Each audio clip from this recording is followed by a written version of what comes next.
যে গণভোটের আইনি ভিত্তি নাই, আমি নীলুফার চৌধুরী মনিকে কোট করছি, সেই গণভোট দিয়ে আসলে কি হবে এবং এর ফলে এই যে সংবিধান সংস্কার পরিষদের যে শপথ জামাত এবং এনসিপির সংসদ সদস্যরা নিলেন, বিএনপির 212 জন নিলেন না, সেই সংবিধান সংস্কার পরিষদ নিয়ে সংসদে আলোচনা আজকেই শেষ হয়ে গেল, বা এই আলোচনার অকাল মৃত্যু ঘটলো কিনা?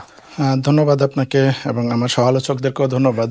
জিনিসটা আসলে একটু সারপ্রাইজিং। মনিয়াপা বলছেন যে গণভোটের আইনি ভিত্তিই নাই, সেটা জিতলে জনগণের ভোটে জিতলেই কি আর না জিতলেই কি। সালাউদ্দিন সাহেবও বলতেছিলেন যে গণভোট সংবিধানে নাই এবং জনগণ না বুঝে ভোট দিয়েছে, এ ধরনের কথা বিএনপি নেতাদের পক্ষ থেকে বলা হচ্ছে। চারটা প্রশ্ন ছিল, জনগণ কি এগুলো বুঝেছে কিনা। দেখেন, ক্ষমতায় এসে এখন হচ্ছে আমরা কিছুটা অহংকারী হয়ে যাচ্ছি, যে মনে হচ্ছে জানি আমরাই সব কিছু বুঝি, জনগণ আসলে কিছু বুঝে না। জনগণের যে প্রত্যক্ষ রায়, সেই রায়ের বুঝি খুব একটা কোনো ভ্যালু নাই। অথচ আপনি যদি জাস্ট 1.5 বছর আগে একটু যদি আমরা চিন্তা করি যে আমাদের সিচুয়েশনটা কোথায় ছিল, আমাদের কেউ আমরা লন্ডনে নির্বাসনে ছিলাম, কেউ শিলংয়ে ছিলাম, দেশে আসতে পারিনি জুলুমের কারণে, ফেসিবাদী সময়ের জুলুমের কারণে। দেশে যারা ছিলাম কেউ পালিয়ে ছিলাম, কেউ জেলে ছিলাম। এরকম একটা সিচুয়েশন থেকে বেগম খালেদা আওয়ামী লীগের ভিতরে ঢুকেও, হ্যাঁ, আওয়ামী লীগের ভিতরে ঢুকেও ছিল, কেউ ব্যবসা বাণিজ্য করেছে, ঋণ খেলাপিও হয়েছে, ঋণও নিয়েছে। তো এই যে সিচুয়েশনে যেন খালেদা জিয়া চিকিৎসা নিতে পারছিলেন না, গৃহবন্দী হয়েছিলেন, সেরকম সিচুয়েশনে এই জনগণেই কিন্তু, এই ছাত্র জনতা, দেশের মানুষই কিন্তু নিজেদের রক্ত দিয়ে, জীবন দিয়ে, 2000-এর বেশি মানুষ জীবন দিয়ে, 30,000-এর বেশি মানুষ আহত, পঙ্গুত্ব বরণ করে, নিজেদের রক্ত দিয়ে কিন্তু আজকে আমাদেরকে এখানে রাজনীতি করার সুযোগ দিয়েছে। আজকে বেগম খালেদা জিয়াকে মুক্তি দিয়ে চিকিৎসা নেওয়ার জন্য বাইরে যাওয়ার সুযোগ করে দিয়েছে, তারেক রহমানকে দেশে আসার সুযোগ করে দিয়েছেন। আজকের যে স্বরাষ্ট্রমন্ত্রী বলছেন জনগণ বুঝে না, সেই স্বরাষ্ট্রমন্ত্রীকে কিন্তু দেশে আসার সেই সুযোগ করে দিয়েছেন এই জনগণের রক্ত দিয়ে। তারপরে আপনারা আজকে যে সংসদে বসেছেন, সেই সংসদ কিন্তু এই জনগণের রক্তের উপর ভিত্তি করেই এই সংসদে আমরা আসতে পারছি। কিন্তু এখন হলো ক্ষমতায় আসার পরে ওই যে কাদ দ্বারা সিন্নি খাইলাম মোল্লা চিনল না, ওরকম ব্যাপার হয়ে গেল, যে সিন্নি খাইলাম কাদ দ্বারা, এই জনগণের রক্তের উপর ভিত্তি করে এই সংসদে আসলাম, এই সংসদে কথা বলার সুযোগ পেলাম, নির্বাচন করতে পেলাম। এখন নির্বাচন করে এসে বলছি জনগণ বুঝে না, জনগণ না বুঝে ভোট দিয়ে দিয়েছে। জনগণের 70% মানুষ এই গণভোটে হ্যাঁ ভোট দিয়েছে।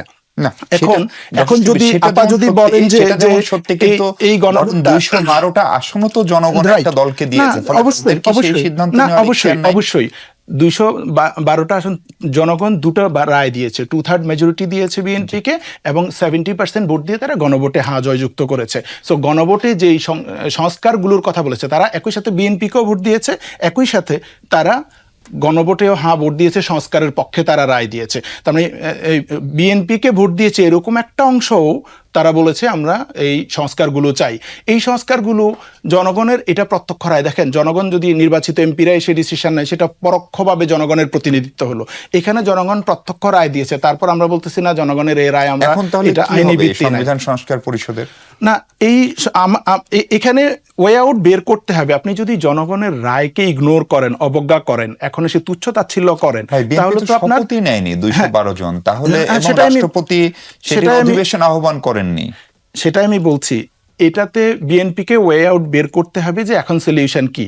এটা বিএনপি প্রথমেই এই সংবিধান সংস্কার পরিষদের শপথ না নিয়ে একটা অন্যায় করেছে জাতির সাথে। এখন যেটা বলতেছেন যে আমরা গণভোটটা আসলে চাই নাই, কোনো মতে সে সময় মেনে নিয়েছি, তাহলে তো তারেক রহমান সাহেবও শেষ দিকে এসে গণভোটে হ্যাঁ ভোট দেওয়ার জন্য মানুষের কাছে কাছে বলেছেন এবং বলেছেন আমরা সংস্কারের পক্ষে, গণভোটে হ্যাঁ জয়যুক্ত করে নিয়ে আসেন। তাহলে আপনারা কি মনের ভিতরে ছিল আমরা গণভোট চাই না, গণভোটে না জিতুক, আর মুখে মুখে বলছেন হ্যাঁ জিতুক? তাহলে কি আপনারা জনগণের সাথে একটা প্রতারণা করলেন, যে জনগণের সাথে একটা ধোঁকাবাজি করলাম, যে বোকা বানিয়ে কোনো মতে ক্ষমতায় চলে আসলাম? সংস্কারের পক্ষে বলে কি ডেপুটি স্পিকার জামাতের কাছ থেকে চাইলো বিএনপি, কিন্তু ডেপুটি স্পিকারটা একটা অংশ, ডেপুটি স্পিকার একটা পার্ট, কিন্তু সাড়া দেয়নি না, ডেপুটি স্পিকার একটা পার্ট। দেখেন, জুলাই সনদ যদি সংবিধানে অন্তর্ভুক্ত হয়, তারপরে হচ্ছে এই ডেপুটি স্পিকারের ইয়েটা আসবে, ক্লজটা আসবে।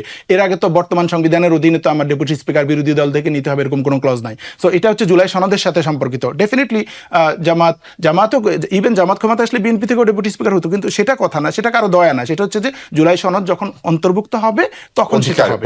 তো এখন আপনি যদি বলেন যে না আমি এই গণভোট মানি না, তাহলে তো আপনি তখন তাহলে এই সালাউদ্দিন আহমেদ সাহেবের বক্তৃতায় আপনি দেখবেন শেষে উনি বলেছেন আমরা জনগণের কাছে যাই, জনগণ কি রায় দেয় জনগণের কাছে নিয়ে যায়, জনগণের ম্যান্ডেট নেই। তো আপনি একবার গণভোটের পক্ষে বলছেন, সংস্কারের পক্ষে বলছেন, তখন আপনার মনে হয়েছে যে জনগণের ভোট পেতে হলে আমাকে সংস্কারের পক্ষে বলতে হবে। জনগণ তো রক্ত দিয়ে ফেসিবাদী এই 15 বছর 17 বছর জুলুম নির্যাতন সহ্য করে জনগণের কিন্তু এই আকাঙ্ক্ষাটা তৈরি হয়েছে এবং সেটা বিএনপি বুঝতেও পেরেছে।